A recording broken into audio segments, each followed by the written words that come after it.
bonjour, bienvenue à la fête nationale. C'est le 24 juin 1834 qui s'est chanté pour la première fois au Canada, mon pays, mes amours, dans un banquet patriotique regroupant une soixantaine de francophones et anglophones de Montréal. Après cette première célébration, le journal La Minerve conclut. Cette fête, dont le but est de cimenter l'union des Canadiens, ne sera pas sans fruit. Elle sera célébrée annuellement comme fête nationale. Presque 200 ans après, je vous dis bienvenue à la fête nationale de Tour-Frontenac en direct. Pour ne plus tarder, je vous présente tout de suite notre premier invité, député de Hochelaga-Maisonneuve, Alexandre Leduc. Bienvenue. Merci de l'invitation. Bonjour tout le monde. Bonne Saint-Jean. Bon, pour commencer, Monsieur Leduc, je voulais vous poser une question par rapport à un sujet qui est toujours en fait à la bouche des personnes, c'est la crise du logement. Ouais. Présentement, se discute à Québec le projet 31 qui permet aux propriétaires d'interdire la cession des baies. Québec solidaire, votre parti en fait, il est contre le projet. À votre avis, j'aimerais savoir quels sont les effets que ces projets-là pourraient apporter au marché immobilier. D'abord, précisons que le projet de loi du gouvernement a été déposé à la toute dernière journée des travaux, le vendredi. Là, on est à la veille de fermer la shop, comme on dit, là, et il dépose le projet de loi. Alors qu'on attendait le projet de loi, on attendait la réponse du gouvernement sur la crise du logement.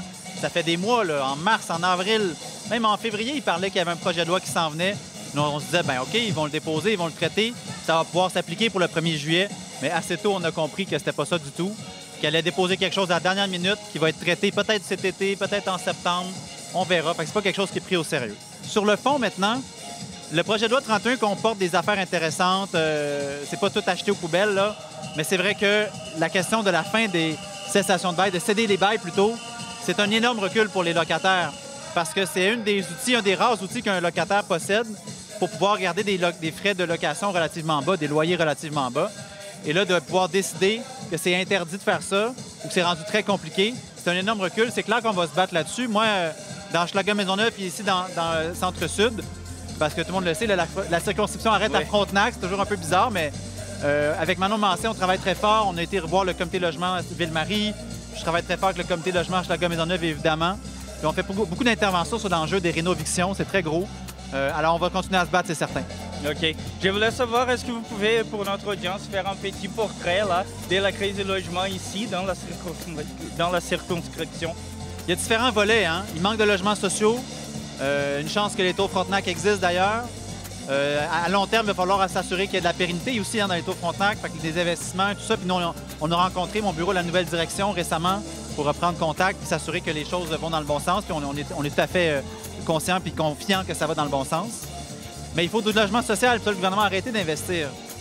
Il faut aussi un meilleur contrôle du marché de la location. Maintenant, ça explose parce qu'il manque de dents dans la loi pour les locataires. Et il faut arrêter les rénovictions. Il faut juste les interdire dans les quartiers où il y a une faible densité de location. Et c'est le cas ici dans le centre-ville de Montréal. Alors, c'est différentes mesures qui existent, qui pourraient être appliquées, qui sont appliquées ailleurs souvent. Le gouvernement refuse de faire, malheureusement. OK. Je voulais continuer un peu dans le domaine de la politique parce qu'en fait, il y a une course pour les postes de co-porte-parole dans Québec solidaire. Vu que Manon Mancé, comme vous bien dites, de la circonscription qui est juste à côté, là, elle ne se briguera pas pour un nouveau mandat. Vous avez déclaré déjà votre appui à votre collègue députée de Sherbrooke, Christine Labrie. Je voulais vous entendre là-dessus. Et en fait, vous avez déjà dit aussi aux médias que vous ne voulez pas vous mêler beaucoup là-dessous, vu que vous avez un poste important dans la Chambre des communes, l'Assemblée nationale. Oui, il n'y a pas de problème. C'est sûr que je suis le leader parlementaire qu'on appelle, donc j'aide à distribuer les questions, les motions, mais c'est pas interdit pour moi d'en parler. Oui. C'est juste que je ne serai pas sur toutes les affiches et toutes les sorties publiques, mais ça me fait plaisir de répondre à votre question. Donc oui, je soutiens Christine. Ça fait longtemps que je pense qu'elle devrait réfléchir à cette fonction-là. Christine, c'est une personne extrêmement rigoureuse. Elle connaît tous les dossiers. Quand il faut l'envoyer en point de presse, il n'y a personne de stressé parce qu'on sait qu'elle va être sur la ligne, qu'elle va être capable de transmettre aussi une passion puis un amour des Québécois et des Québécoises. Vous savez, ça va être une course intéressante. On est chanceux parce qu'on garde Manon. Hein?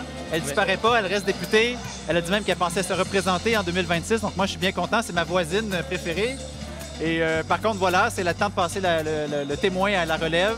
Les 3 personnes sont vraiment 3 belles candidates. Là. Émilie Zessartérien et Rouba Gazal aussi.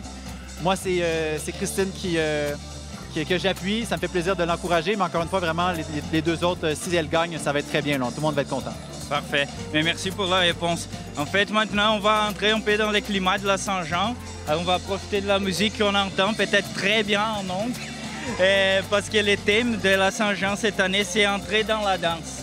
L'idée, en fait, de ce thème-là, c'est de montrer toute l'apport, la montée en fait, l'envergure de la culture québécoise. Ouais. Et en fait, je voulais vous demander, avez-vous un aspect de la culture québécoise qui attire plus votre attention, en fait? Moi, j'ai eu la chance d'apprendre le violon quand j'étais plus jeune, dans mon parcours scolaire au primaire et au secondaire. Puis dans notre parcours de violon, on apprenait aussi du trad, du traditionnel québécois. Alors j'en joue à l'occasion. On en a même joué un peu à l'Assemblée nationale. On a fait un petit 5 à 7 là, de la rentrée en février. Puis j'ai poussé quelques pièces. Alors c'est sûr que la musique traditionnelle, moi, me parle beaucoup.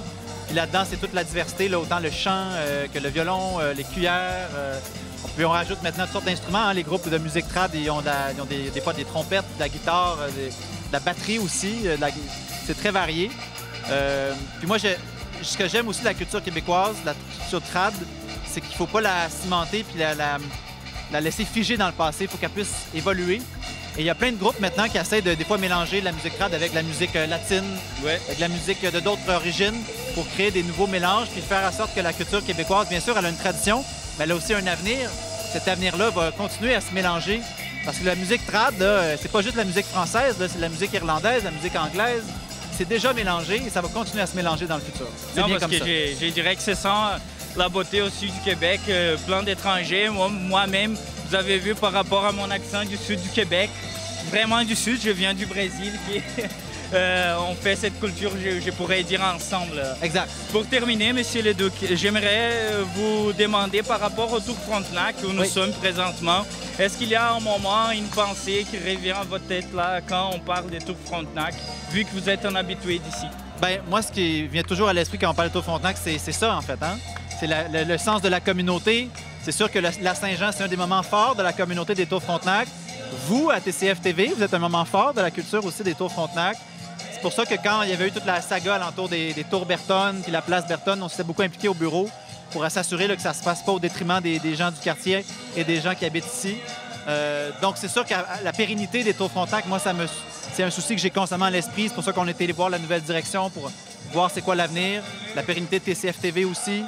Mais vraiment, l'esprit de fête, l'esprit de communauté, notamment à la Saint-Jean-Baptiste, c'est un moment fort pour moi. C'est parfait, mais Monsieur Leduc, je vous remercie vraiment de votre temps pour pouvoir parler avec nous. Nous, on continue pendant la prochaine heure. On va présenter des vidéos qui ont été préparées et on va faire des autres entrevues avec d'autres politiciens et d'autres personnes ici reliées au Tour Frontenac. Merci beaucoup. Merci je vous souhaite une excellente Saint-Jean. Bonne Saint-Jean à vous.